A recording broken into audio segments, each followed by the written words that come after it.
Movie Propcast. Yes, that's how I'm going to start it. You think I'm joking? That's No, real. no, that Movie one's Propcast. Okay, for people yeah. who don't know, I've been trying to start this podcast for about 5 minutes now, and I'm just going to stick with that one. Here we are, Movie Propcast. I think we, Dodgeball. I think we need to take two. No, you really want to take two? No, I don't think we can do it. As he sips his water, I'm not taking a take two. We're doing Okay. it. All right, this is it. This is real life. I want everybody to be loose, and I think that's the best way to do it. Is just make everybody uncomfortable.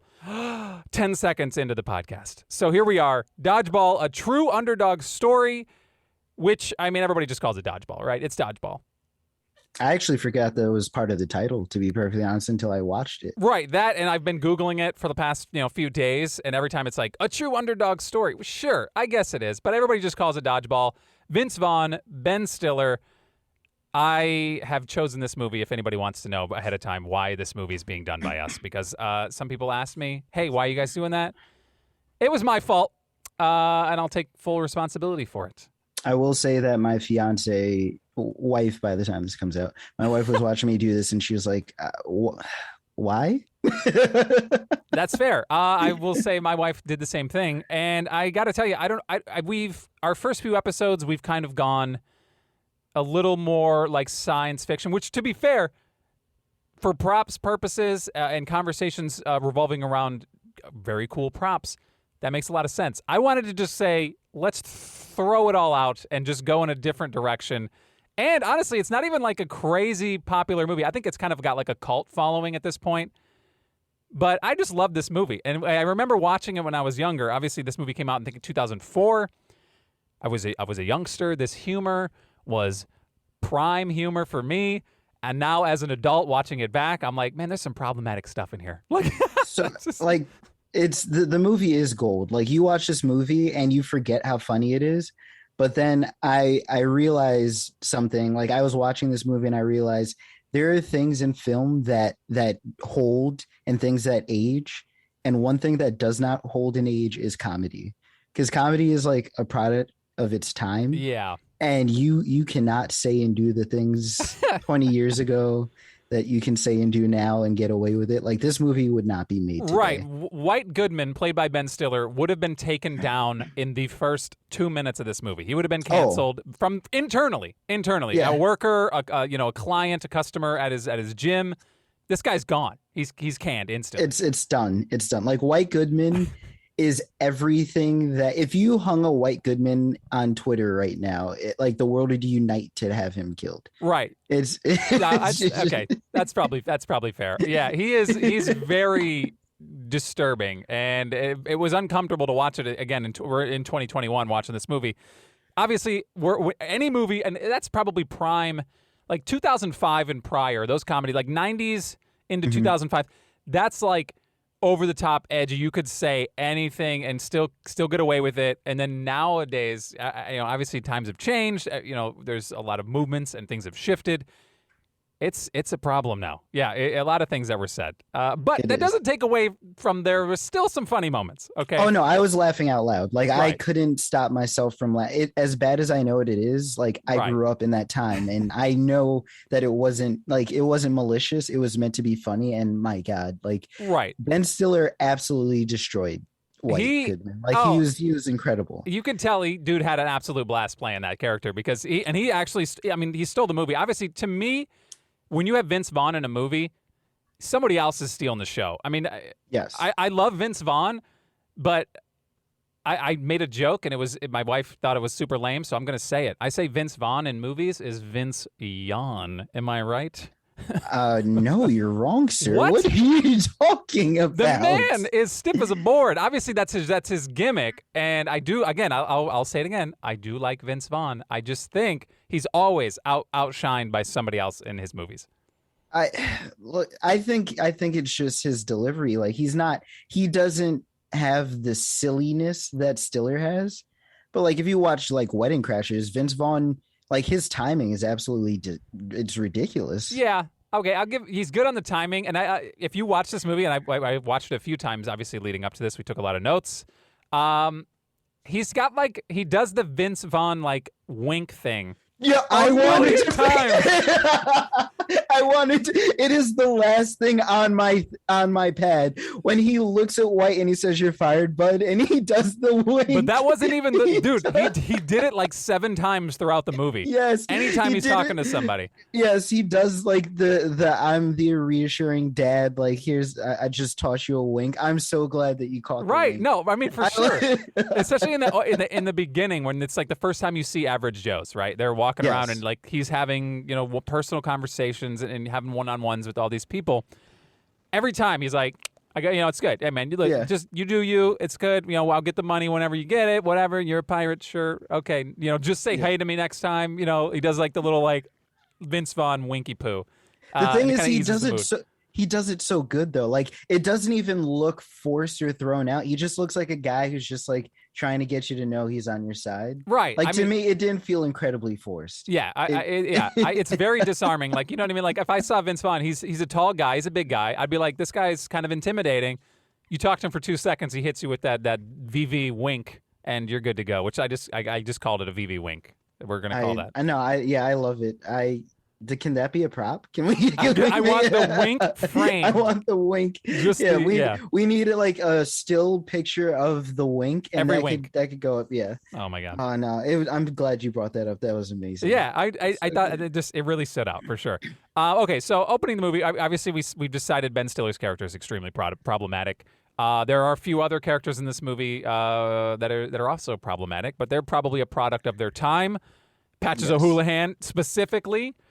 Can we talk? Like, I want to talk about Patches real quick because this is our second Rip Torn movie, not on purpose. We did Men in Black before. This is a Rip Torn podcast. I just want to know. Underlying. Just completely different character. Yes. Like, you get Rip Torn as Zed in Men in Black, who's the straight shooter, the leader, I don't want to deal with the Will Smith's bullcrap. And you get Rip Torn Patches O'Houlihan, who's just the most obscene human being I've seen on a movie in years. Yeah, I agree. We were watching it. My wife's like, I know that voice. And I'm like, yeah, it's Men in Black. That's Rip Torn. That's the guy. Like, that's him. Like, you might have to bleep this, but like, he walks into the gym and his first line, so he gives his first set of lines to Vince Vaughn in the parking lot about blah, blah, blah, you suck, whatever. He comes into the gym and his first line, the first time these people are meeting him, is "I love the smell of queef in the morning." Yeah, that's a bit much. And as a kid, I don't know what that means. I don't know what that is. I didn't even know he said that. It goes, yeah, I know. It was it's so subtle. So the first time this group of people is meeting you, and that is the first thing you say. Yes. And very problematic old man. And you get away with it, I guess, a little more because he is an old man. But like, again, 2021, watching it back, this guy's disgusting. Oh my god. Anyway, hilarious. Yeah. So there are some problematic characters in this, but the movie opens up with. I thought this was a cool thing that I want to talk about. It opens up with the Globo Gym commercial. Yes. Which is hilarious. I think that's hilarious. Where he's like literally like, we're better than you, and we know it. Like, my favorite part of that was the what the heck did they call it? It was the shame reduction center, the cosmic surgery. Yeah, They have cosmetic surgery inside. Yes. It's like, what? They were like, you'll still be you in a sense. Like, oh my god. It's awesome. So that comes through, obviously, and then it's Vince Vaughn watching it on his couch on his TV. But the way this movie ends, obviously we're bouncing around, but it also bookends with another commercial for Average Joes. And I thought that was a cool way to just be, it's just it's end to end. Here's where we were and here's where we are now. Yeah, so we start with Vince Vaughn watching the Ben Stiller commercial and then Ben Stiller watching the Vince Vaughn commercial. Yes. It is actually very well done. I like that a lot. Nice. Yes, I like that too. Go ahead. What you got? Just another thing on the opening. Can we talk about Vince Vaughn brushing his teeth and then taking a swig of Yoo-hoo and then swallowing it? Yeah. Because there was no cut in that, so Vince Vaughn did that. And that's disgusting. I mean, he's committed to his job. I mean, you're gonna get paid millions. I mean, I think I'd do that too. I mean, do you think that's one take, or do you think he's doing that multiple times? Because there's no way in hell. I'm sure he's one taking it, man. Vince Vaughn seems like the type that just like can shut off taste buds. You know what I mean? Like, this won't affect me. Now I'm curious if that was written in, or if he was just like, my character is a disgusting, like, poor guy who doesn't care. Like, he probably just did that. to do it. He may have. His character is perplexing to me. I would love to know more about his character. We really don't get anything other than he owns this gym. How? I don't know. It's He's the kind of man who I meet and like I'm not an anxious person, but hearing the way he lives, not even paycheck to paycheck, because he doesn't have that. Right. Like I would just have anxiety just hearing his lifestyle. Yeah, no, that makes sense. He's definitely. I don't understand when Kate comes in and she's going through all this paperwork and stuff like that, because obviously Dwight is trying to. Did I say Dwight? Dwight is trying to acquire the gym. She's going through all these paperwork, and she says 30 years of unorganized. So the gym's been around longer than him, right? There's no way. Yeah. Like he wasn't running this. I'm assuming he's in his like maybe late mid 30s. Every time I see Vince Vaughn, he looks like he's 50, but that's you have a thing for Vince Vaughn, a negative thing. No, it's not even negative. He's just a fascinating individual. I just don't. He's always. I couldn't imagine Vince Vaughn young.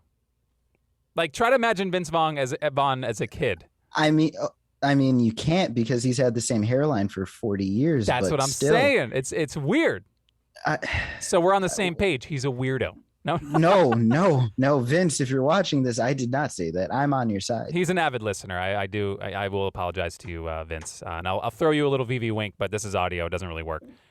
Anyway, so they're going through all this, right? And she winds up saying he hasn't collected income or pay, like, you know what I mean, a payment from anybody in 13 months. How is this man alive? I don't know. There's more to it. This man's in some sort of deep underworld. I don't know what it is, but there's more to it. And there's some digging we got to do. So is this another movie? Is this how Vince Vaughn kept everything going for 13 months with no money? Yeah, there's a story there. Okay, there's a story. Well, maybe they'll cover it because there is a Dodgeball 2 coming. Is there? There is. So I did some research. Dodgeball 2 has been announced, and it takes place 20 years in the future from the end of this movie. So 20 years after the end of this movie. This is confirmed, or is this hearsay? This is confirmed. Go to Ben Stiller's IMDb. Interesting. Okay. Because I had heard, I think it was like late 2000, maybe like 2017 or something like that. I don't know what it was, but I think they got together to like raise money for a foundation or something, but it wasn't like confirmed that they were actually going to do something. I don't know what it was. When you get spare time, check it out. I don't have any of that. This is it. This is my spare time. I'm spending it with you. Okay, moving throughout the movie. White Goodman for sure it carries this movie in my opinion. I think he's the most interesting character. He is the most hateable character, and every time Ben Stiller's in a scene, he's obviously commanding the room. Oh yeah, he's just making you die with whatever comes out of his mouth. Like I earlier I called them whiteisms, but that's it. Like he said so many quotable things that I didn't even realize that I still say because of him. Like this movie, just like the Donde está la biblioteca, Pedro. Like I said that for years after this. My wife actually screamed and cackled when she heard him say Joni loves Chachi. Right. Because she used to quote that in middle school. It's so ridiculous. My favorite thing is every time I bleed, I say, nobody makes me bleed my own blood. Yes. That's so ridiculous. It's such a dumb line, but I still say that all the time. Like it's crazy. Yeah. So yeah, this movie is super quotable, and I think that's why it stuck with me for so long. Cinematically, not a great film, obviously. No. But I mean, it is what it is. It's satire. It doesn't take itself seriously. It's obviously a joke, and you kind of have to have that type of character like Ben Stiller is in this movie with White. When you have a character like Vince Vaughn, and I think that is the dynamic. It's average Joes. Who's more average? Again, I don't want to roast my guy Vince Vaughn. Oh my God. But who's more average besides his height than Vincent Vaughn? I mean, he's got that ragtag group of people just in his gym. He's got his regulars. Right. Okay, go ahead. No. I have a weird, strange question about those fellas.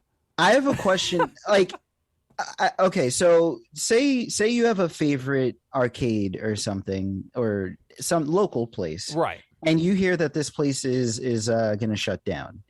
How invested would you have to be to say, I'm going to not only do a dodgeball tournament, I'm going to make a fool of myself and have a car wash. Yes. I'm going to do a dodgeball tournament.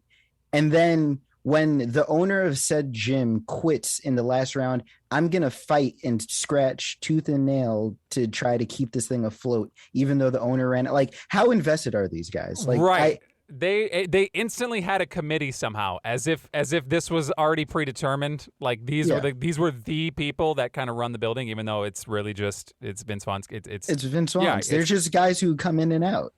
It's, by the way, it's Peter Lafleur. Lafleur, yes. Which is a beautiful name. Anyway, yeah. So like when they immediately cut to that scene where they're trying to figure this out, A, why do these guys care so much? And B, if they really do care this much, which clearly they do, why the hell aren't they paying a membership? Yes. Why are they paying nobody? Hey, here's an idea. You want to know why we owe $50,000 and can't pay anything? Because you're not paying your membership. It's that easy. I don't know. I don't know. That's the issue. They're the problem. It's not Peter Lafleur. It's you got to pay for your freaking memberships. I don't understand. Yes. That really could have solved, I think, a lot of the issue. Yes, it could have.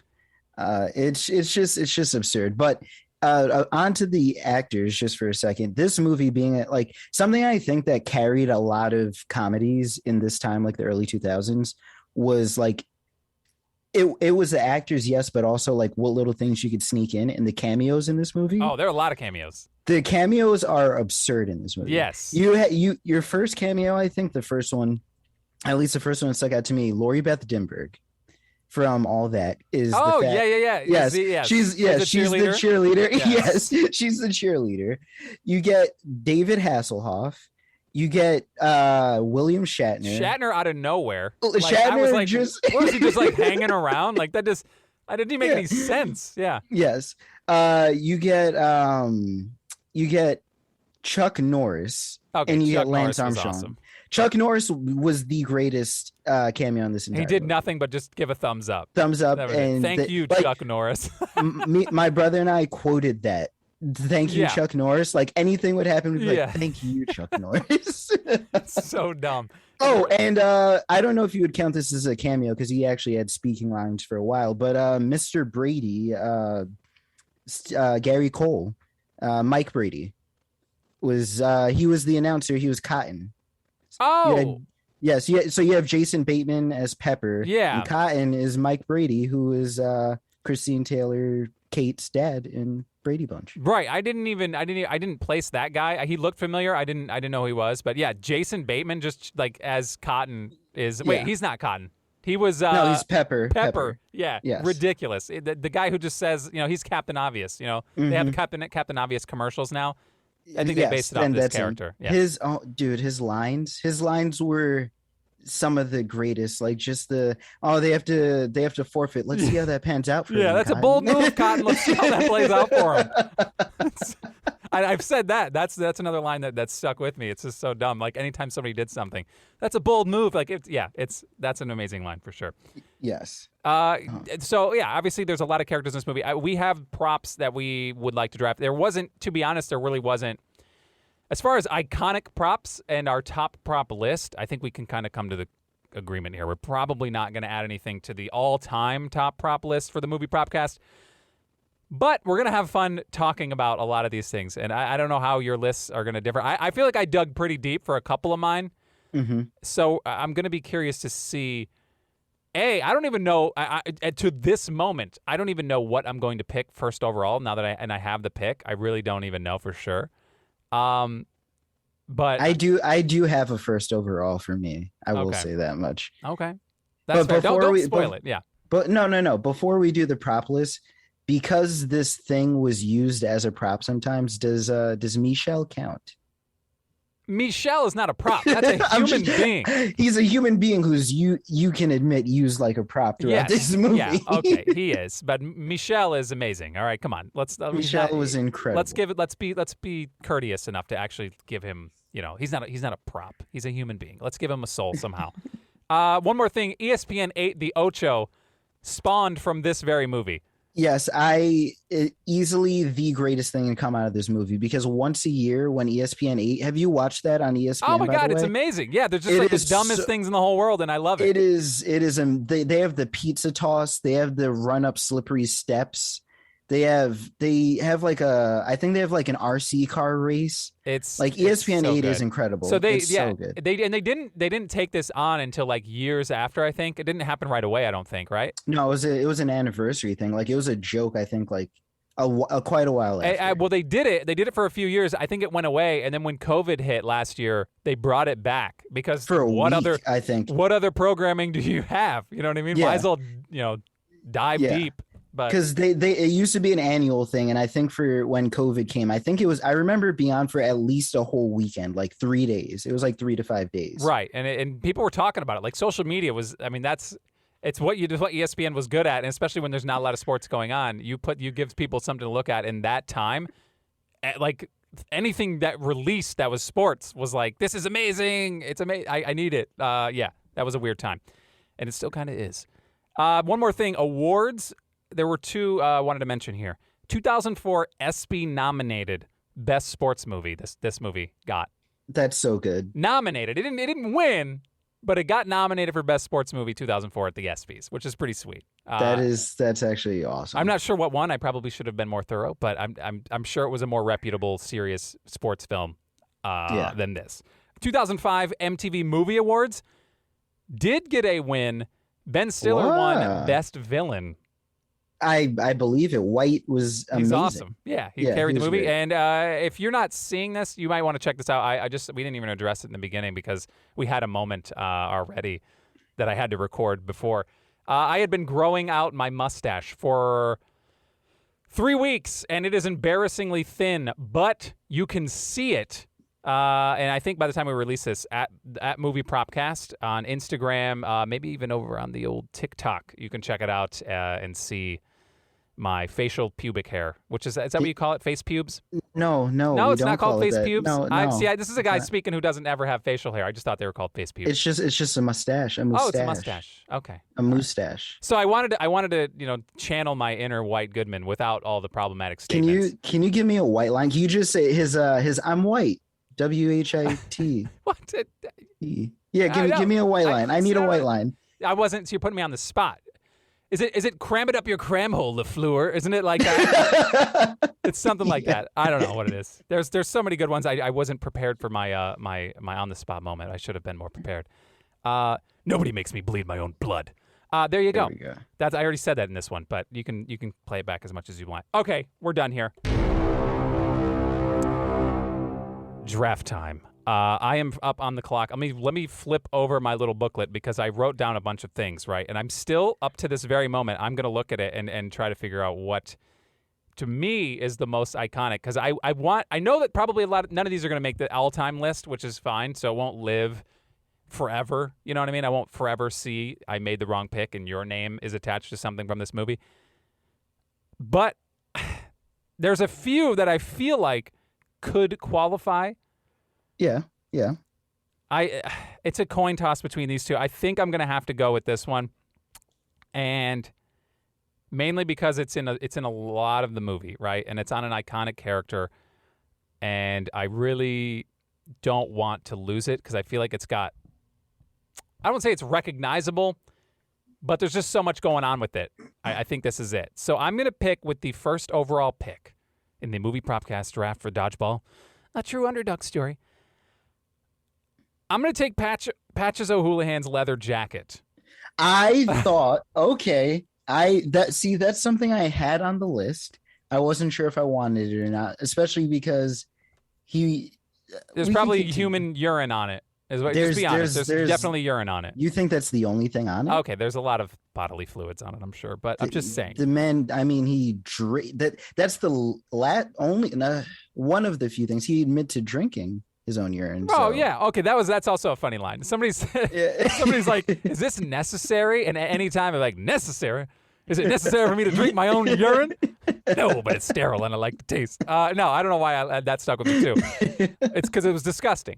But anyway, yes, I'm taking Patches O'Houlihan just so I could say Patches O'Houlihan out loud more than once on a daily basis. Somebody sees it, I'll be like, this is Patches, my guy Patches.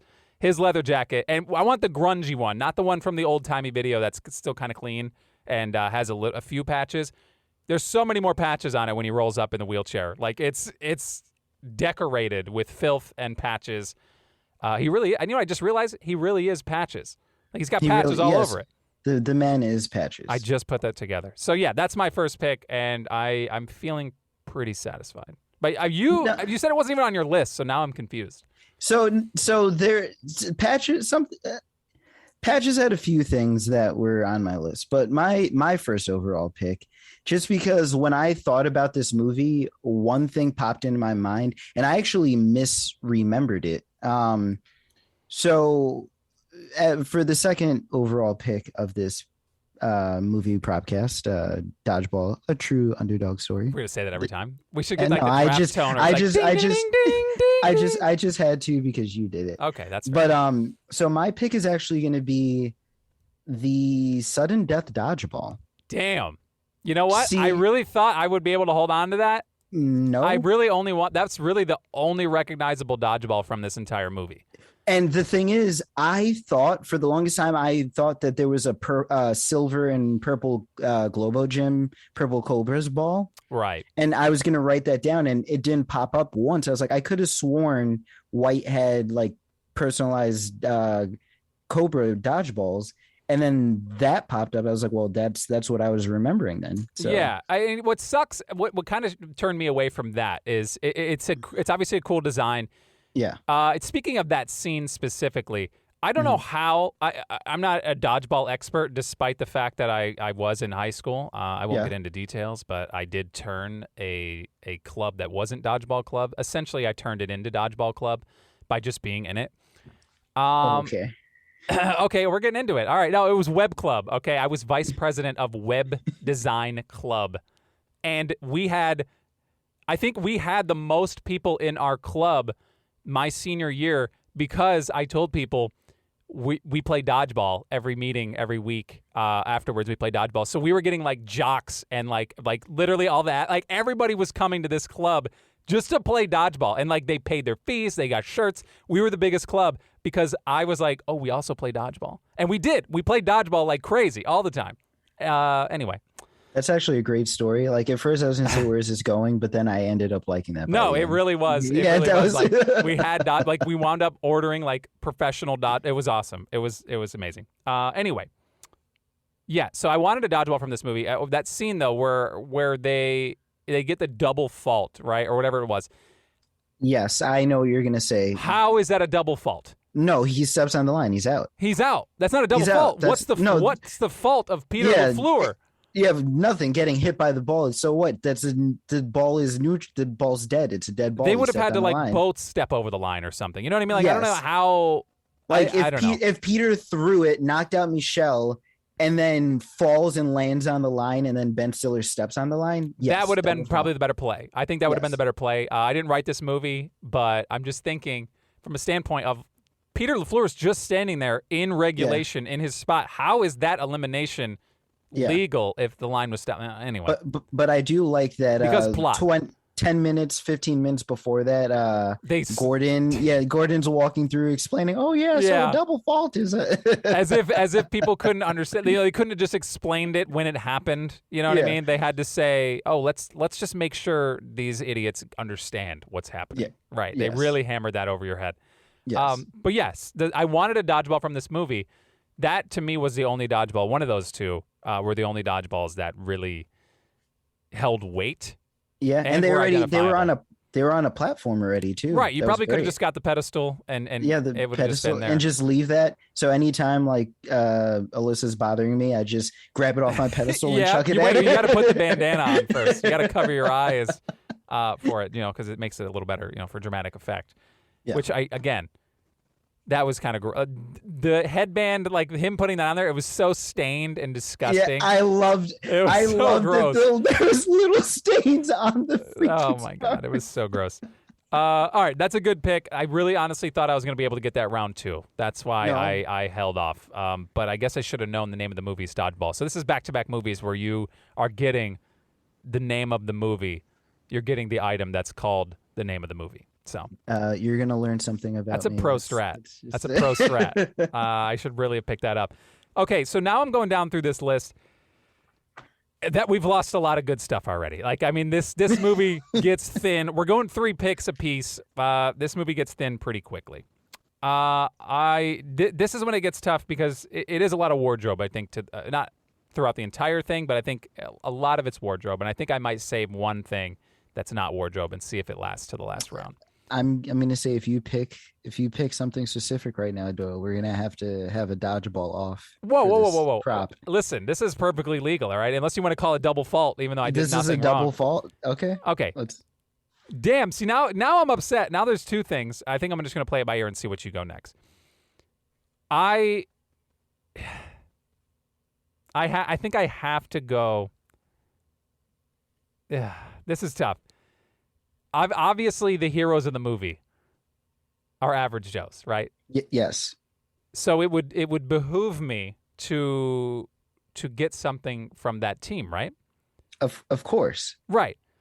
So, with my third pick, well, my second pick, the third overall pick, I will take White Goodman's Purple Cobra jersey with the pads. No! I have written down Purple Cobra's lacrosse armor pads. Dude, the pads are awesome. The pads, I don't even need I just want White Goodman's the armor with the sleeve because he has the shooter sleeve on too. Yeah, it's ridiculous. It's so stupid. But yeah, like really at the end of the day, I want the whole piece. Yes, I guess the outfit. Because yes. I mean the pads are definitely what hammers it home as like a really awesome jersey and like a design. Yes. But yeah, really under it, they're just wearing like a purple dry fit. You know, it's really nothing under it. But yeah, the pads make it. And the fact that it goes like down the spine too, yes. it's like why? It's what just is it? Yeah, it was awesome, and that was my number 2 pick. Okay, well, good. I'm glad to know I stole something from you. But yeah, it's and you swerved me too. I know. I like playing games, man. I'm playing mind games. You're obviously the heroes of the movie, so I'm gonna pick. It was all a lie. No, Purple Cobras, the little you know, Yes. that's iconic. They're too good. You can't. I needed a piece of Purple Cobra history, and that was it. Yeah, I don't blame you. Like I said, that was on my list. Oh man. So now where do you go? I have something that was higher up, but if we're taking team memorabilia, then I think one of my favorite things was you might not recall this, but on a wall, there was an Average Joe sign, a nice big circular sign with the little Joe that said Average Joe's. I want that. Well, okay. Here's the deal, though. I think there were a couple. In the beginning, there was like a distressed, crappy one, and then at the end, there's a more clean. Was a more clean, like newer one. I decided on this before I even got to the end of the movie, so Okay. I think I'm picking that disheveled. You want the Average Joe's disheveled, like that really is the true, you know, the entity. that is the Average Joe's. That's who entered the tournament and won, not the end. That's them You're right. after they got money. Those are more than average. You know, they're not Yeah. they're not average anymore. Yeah, when you got they're millions of above Average dollars, Joe's. for sure. They're the above Average Joe's. Which reminds me, I want to talk about the end here, which I probably should have done with the sudden death dodgeball, but we'll get to that point in a minute. Whenever we're done with the draft, there's a couple things I want to talk about from just a financial standpoint. Really didn't understand a lot of the things that happened there. I've but got yeah, you. we'll get there. So you have sudden death dodgeball. You have Average Joe's big sign. What I haven't done is I haven't actually looked up to see which I'll do after this draft's over, and I probably should have been ready with. But what actually props are out there from this movie? Because I do like to look and see who's got what still exists. I need to know if that White Goodman grab the bull by the horns picture is in circulation at all anywhere. I need to know. It's funny you should say that. Is it? It's funny you should say that because it's my pick Is now. it? It's my pick now. Okay. And this was down to two, right? There was down to two things that I wanted to get. Like I have two wardrobe things. I need a tangible piece. Some would say maybe a work of art. You know, you got your work of art. I did. But there's also another thing that I'm not gonna regret it, but I'm also interested in. It's all right because I might get it. Okay, well, you can have it. You can have it. I'm gonna go with it because when I saw it, I think it's so ridiculous, and I am a fan of Ben Stiller, so I think just having it, like you said, I think would just be amazing. I'm gonna get the grab the bull by the horns painting. Take it. Take it. You didn't even want it. I thought it was so over the top. It's ridiculous, and it's an amazing prop. It just wasn't a prop I wanted, but I understand the allure of it. It's a massive painting, and obviously, if you've seen the movie, you understand. But it's a massive painting of Ben Stiller, which is not even really Ben Stiller. You know, it was like a painting that was already existed. They just kind of like did a little quick paint of Ben Stiller's face on it, which is even more ridiculous. I think that's why it's awesome. But he's literally taking a bull down as if it's like some sort of Roman thing. I don't know. Like he looks like a god trying to take down a bull. It looks ridiculous. What I love about Ben Stiller, as an aside real quick, is the man, for someone who's like, if you've ever seen the movie Heavyweights, Ben Stiller has been in incredible shape for the first like 20 years of his career. Right. Like he was like he worked out all the time, big muscles, like he was cut, he was ripped. And not once in that I can recall was that ever like a focus in his movies. Like even in this movie with him as White Goodman, he wasn't just like, oh, look at my muscles. Like he just made everything else funny. Right, by pumping up his crotch with some air, or like, yeah. I mean, that was probably really, I think, the most that onesie, that outfit that he was wearing, that silver. Yeah, Doyle, it's funny that you say that. No, get out of here! Come on. It's funny that you say that because you're kidding me. Because that's my last pick. Strictly for personal reasons, right? You want to wear that, or no? Is that something you might be interested? No, I just like it. Like same reason you want the art. It's so over the top and it's so ridiculous that onesie. The minute he pumped up the crowd. I was just saying, like it wasn't even like a standalone thing. Like it had like another piece that you just inserted and was like. Like that is so stupid. I don't know why it's so dumb. I want to put that not even on a mannequin, just something that like stretches it out so it looks like someone's wearing it. I don't even need a full mannequin, and I want it in a glass display case, and I want the crotch pumped up. You have to. Every few days you have to go in there and inflate it, just because it's gonna get saggy. But yeah, that is somebody had a lot of fun with that design for that outfit. I want to be in the writing room when they mentioned that. Like what? Like who? That's probably Ben Stiller's idea. Yeah, he was like, "Can I get some fluff here?" I don't know. Was it because he was self-conscious, or was it because this is what White Goodman would want? It's what White Goodman would want. 100%. Was that what you're torn between? No. Okay. You see, this probably wasn't even on your radar. Well, can I take a guess? Yeah, go ahead. Was it the Evel Knievel white suit that he wore? No, that was on my list though. The White Goodman white pleather outfit. I know Ben Stiller's tall. He's shorter than I am, so it wouldn't have fit. Yeah, if he was around for me. Yeah, that's what I'm saying. If he was around my height, I would have been like, I might need that outfit, and I would have worn it. I would have worn it proudly. Okay, so I was leaning towards this because it kind of drove the movie. It kind of is the reason the movie happened.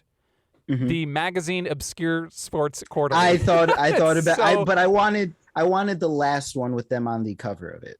Yeah, that would have been, but I think that was just a Photoshop. That's the sad part. I don't think that was a real tangible one. So you want the one with the midget toss on front. Right, which is it's kind of messed up, but I want because I know inside you go in and it has the actual advertisement, which just conveniently gives away $50,000. You couldn't find anything anywhere that gives away $50,000, let alone just happens to be a dodgeball tournament that like anybody can get in, and it's international. And that was the best. That was the cream of the crop. That was amazing. You got the Germans, the Japanese. There was the freaking lumberjacks. There was like all kinds of nonsense. That was incredible. Right. Yeah. So here we've done the draft. The draft is over. Yes. For people who don't know, if this is your first episode, we have an all-time top prop list. Basically a running top 5, and it will obviously escalate as we do more episodes into a top 10. And then things will be butting things in and out of the list. I don't think anything from this movie pushes anything out from Matrix, Men in Black, or Jumanji. So, no. Sadly, and that's 100% my fault. But I'm not picking movies. I'm not. There's picking, no fault. There's no fault here. This is a great movie. I'm accepting responsibility for this. I mean, I did that last movie too. Yeah, competitively, I would love to have had, like, I wasted an opportunity for the number one pick. I did. But I don't know why I was so drawn to this movie. Like, I just wanted to watch it again. I just wanted to go back and I hadn't watched it in 15 years. You know what I mean? It's been so long. I'm happy you did, because I felt a different kind of, like, it's going to sound dramatic, but like the type of humor and happiness and like laughter I got out of this movie was something I haven't had in a long time, because they just don't do movies like this anymore. Right. Yeah, you're right. It is kind of, it's a different comedy, you know? Yeah. And it's a little more focused. This is kind of just over the top nonsense, which sometimes you just want that. Sometimes you just want some nonsense in your life. To recap real quick, first overall, Patches O'Houlihan's leather jacket went to me. Second, you got the sudden death dodgeball, which I'm sad. I honestly felt like I might be able to sneak that in the second round, but I'm a fool. I took White Goodman's Purple Cobra jersey. I specifically White Goodman. I mean, everything. You stole that from me, so we're even. We're even. I mean, we can make a trade if you want. We'll talk about it after. Okay, that's fair. You took the distressed Average Joe's sign in the beginning of the movie. Very large sign. I don't know where you're going to put that. I got space for the same exact reason. I don't think I have a wall big enough to put this bull painting. The White Goodman taking down the bull, grabbing it by the horns, which is what I picked number 5. And then for number 6, you picked a lot of things revolved around white, but you picked his silver. Is it a unitard? What are we calling that? Yeah, you can call it a onesie, a unitard, a singlet. Yeah, singlet. I'll go singlet. It's crotch pump singlet. Yeah. Yes. Sponsored by Reebok, I think. Can I just mention like a couple of things that I thought, like, I 100% thought you were going to go Patch's scarf stains. Oh, yeah. You know, to me, the jacket is definitely cooler to look at. Okay. But the stained scarf was just pretty disgusting and would have been pretty funny. And to start the movie, they had men and women in those Globo Gym booty shorts that I thought about it. And I wish those are just incredible. Just as like a side thing, those were amazing. They were like bedazzled. Right. And the fact that they went through the effort to make those and then just handed them out and were like, here you go, put these on. Yeah, that's a good one for sure. And then Gordon's goggles. The goggles. Yes. Okay. Gordon's so goggles. He did drop those down when he was playing. Yeah. Okay. That would have been a good one. I didn't particularly like him as a character, but I mean, it's so something I learned researching this movie. So are you a fan of 6 Degrees of Separation? The Kevin Bacon? Yeah, kind of sort of. So Gordon is do you remember, have you seen Office Space? Oh yeah, I know who he was in that movie. Yeah, he's in my favorite. He was in that with Cotton. Cotton was he was the boss. He was the boss. Oh my god. Okay. Oh my god. I learned that watching this and I loved it. It was great. No, some things on my list that I left off. White Goodman's Globo Gym necklace. It's on his neck the entire movie. I have that under the booty shorts. Okay, it's there. His cardboard cutout. I know there are two. There probably was only one that they made, and then they broke it. I think I'm sure they made more than one to get the shot. But there was one where his head was still on, and there was obviously the one that Kate just decimated right in the face. Yes. I thought that would be one of your picks, especially after you took Little Susie. Is that what's her name from Men in Black? No, I didn't take her. It was on my list. That was on my list. On your list. Almost. Okay. Yeah. So yeah, I'm a cardboard cutout guy. I like the title item, and you like cardboard cutouts. Yes, that's what we gravitate to. I feel like cardboard cutouts are just easy to display, to be honest. But that's really it. Other than that, I mean, nobody picked an Average Joe's jersey. I thought Peter LaFleur's jersey with the Captain C on it would have been good enough. That is cool. And for me, I thought about it. It just was not nearly as cool as the Purple Cobras For one. sure, for sure. And that was a really big Halloween costume for a while. Just the I don't regular know about average you. Joes. Yeah, the average Joe's like even in the same material, like the polyester, like the glowy. Oh, it's super cheap and to make that. I mean, like yeah. that was in like I've seen that around a lot. It's not even a movie prop to me anymore. It's like it's just a costume. people just You don't wear see it. you don't see anyone dressed up like a purple cobra, but you will see like a handful of average Joes out there. There needs to be more purple cobras. I think it's really what we're getting down to. The world does not need a single purple cobra. What about Michelle? What about Fran Chekhov? Yeah. A Shiva. Beautiful teeth, by the way. I'm glad that she found love at the end of the movie with that really awkward guy. But anyway, yeah, that was pretty much it. Oh, also, none of us touch any of the Patches O'Houlihan's horn or what is it? The wrench? No wrenches. I have wrenches up here. I didn't know how. So one thing you mentioned in the Jumanji podcast was like, if you had this up, would someone think it's from blank movie? That's true. It would just look like a wrench. Yeah, it would just be like, well, dude, why do you have a wrench in a display case? It's like, what do you mean? That is the wrench that hit Justin Long. By the way, right in the face. Justin Long is named Justin in this movie. They didn't even try. They did. They said, yeah, whatever, man. You just be Justin. That's the wrench that broke Justin Long's face. What do you mean? Yeah, no. Speaking of Justin Long, real quick, while we're on the topic, at the end of the movie, when they're in Vegas, right, they just happen to have the cheerleading competition right there at the end, and Amber comes running in and is like, "You're the only one that knows the routine." That in the beginning of the movie, they said that was over a year ago. That was last year. Yeah. How does he still know the routine? Because he practices every day for it. Oh my goodness. He practices. He was that in love with Amber. And honestly, I really thought he should have made the team, to be completely honest with you. Yes. The way he throws that woman up into the air. He hoists Lori Beth up there.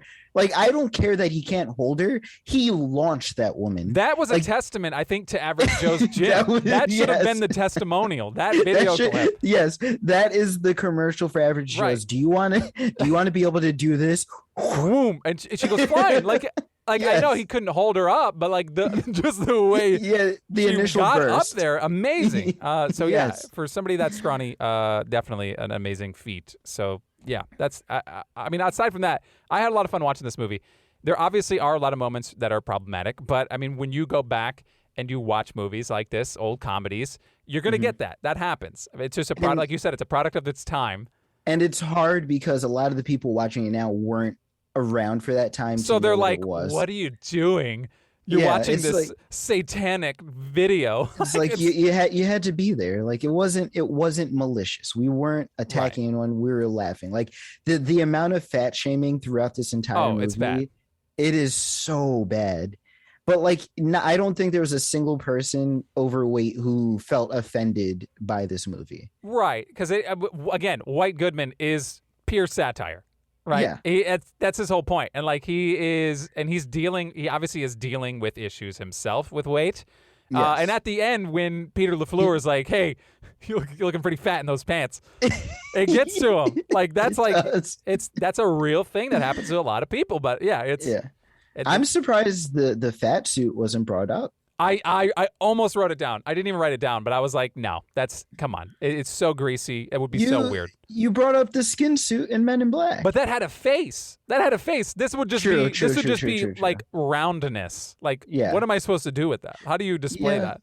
Yeah, it gives, like, I think the double chin is like a part of it too, or like a separate piece. But yeah, you're right. There's no face in it. Okay, now we're at the end of the movie, right? We went back. We were talking about they're in Vegas, whatever. The question I had about when Peter LaFleur sells them out, real quick before we wrap this. They sell them out, right? He basically gives the gym away. He sells the gym to White, ahead of time, and he just becomes an asshole, right? Who? Peter LaFleur. Yes. Like I thought. When I watched it back again, like I misremembered it because I thought he was playing a game the whole time. Like I thought he was playing a role, and no, he was just being a jerk.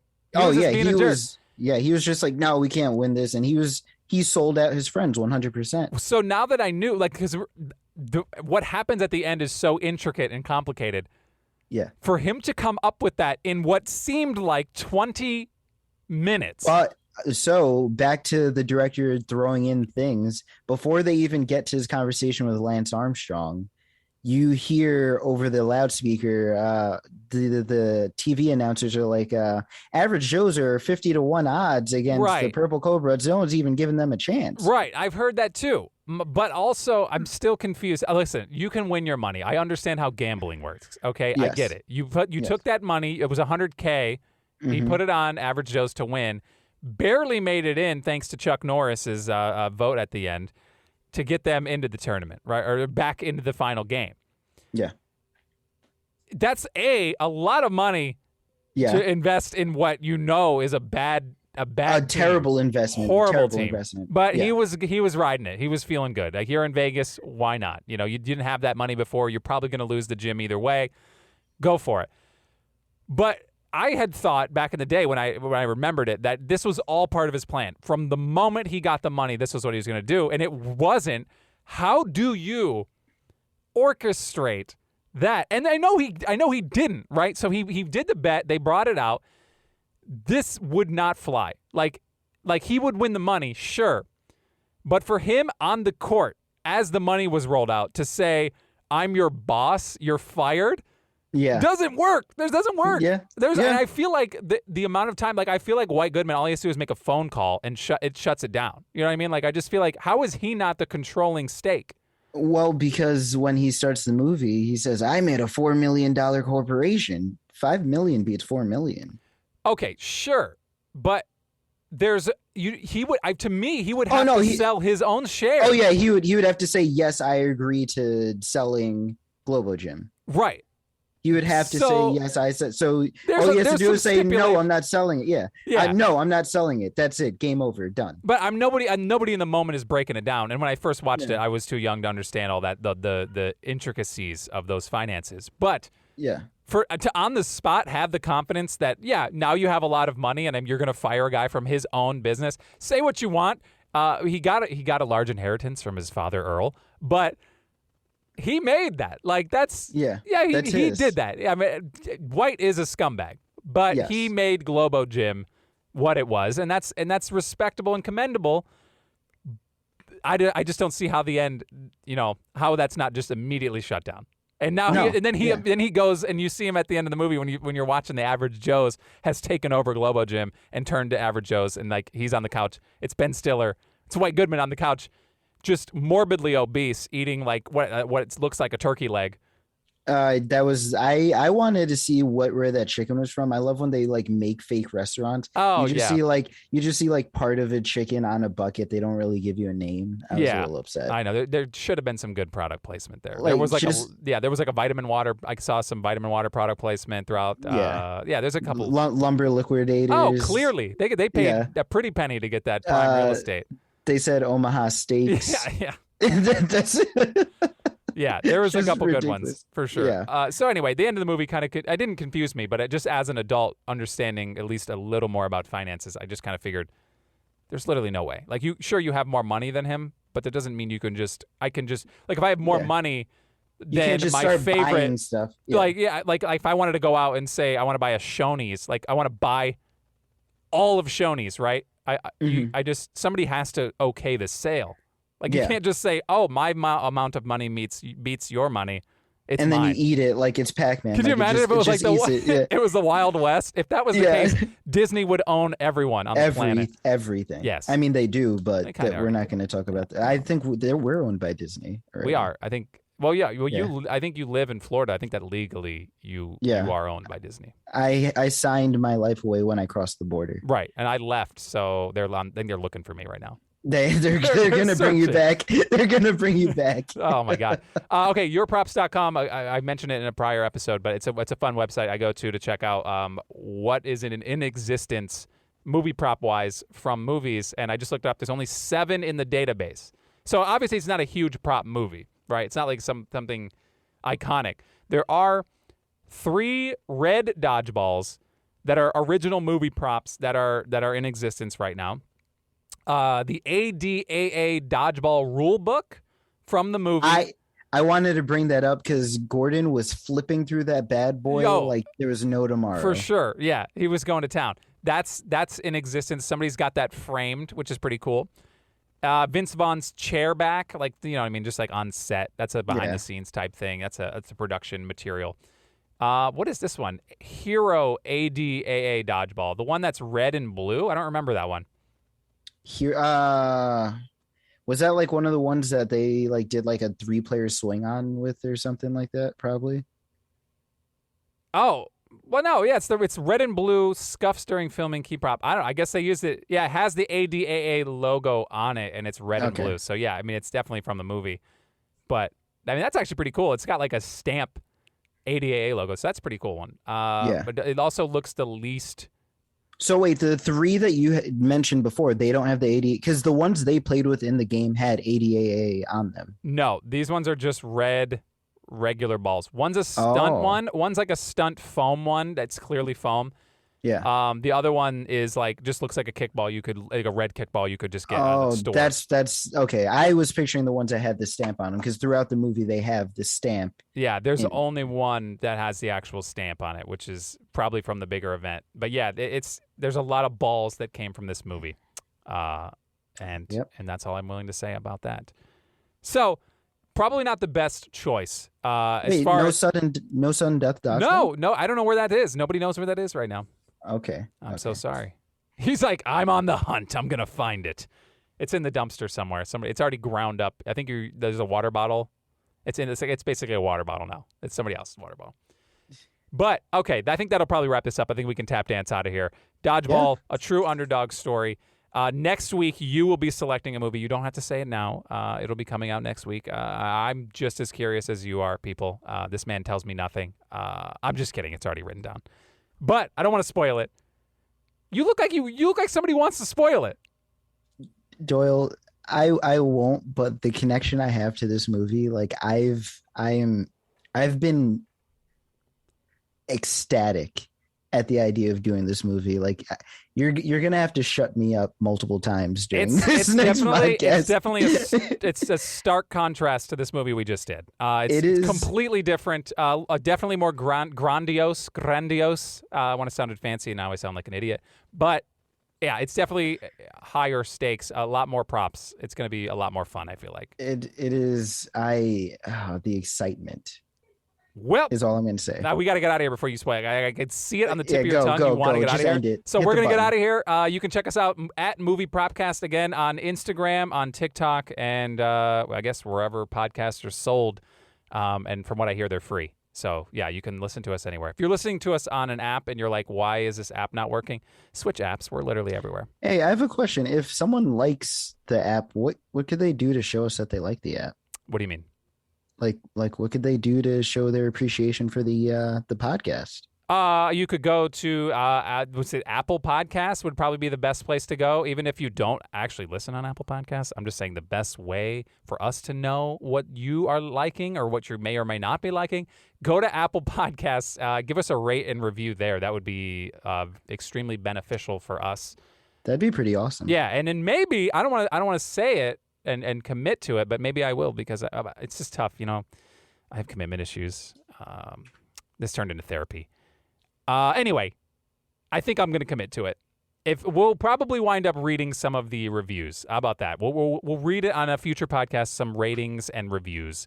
I like that. I like that. So Apple Podcasts rate and review would be very helpful. Thank you. We'll get the heck out of here. I'm going to take this headband off. If you haven't seen it, again, Apple at Movie Propcast. I'm going to shave the hell out of this mustache too. Goodbye. Later. Love you.